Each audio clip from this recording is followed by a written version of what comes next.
乡亲大家平安，今仔日是新历嘅10月2日，旧历嘅9月初5，礼拜三。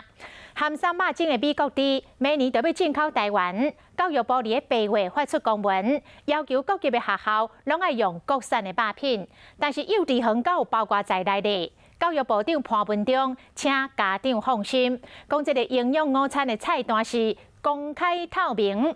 不过家长会代表也是开记者会，希望会当修改学校卫生法，为源头道路的管制，互美国猪参学校的福利社拢袂当入去。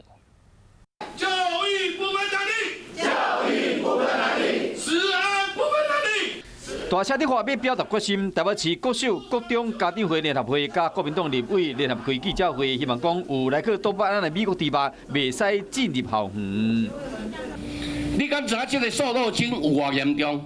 恁家己敢食无？你的囡仔敢食无？家长代表希望讲，带政府将心比心，除了高中小烦恼有美国猪肉，家长认为讲幼稚园的囡仔敢会去食到美国猪肉，这嘛是恶关制。因为幼儿园的菜单，他们也都是公开主要也都是希望能够让家长来了解。在跟各这个幼教团体大家会商里面，也觉得幼儿园采用这样的方式来进行是必要跟合适。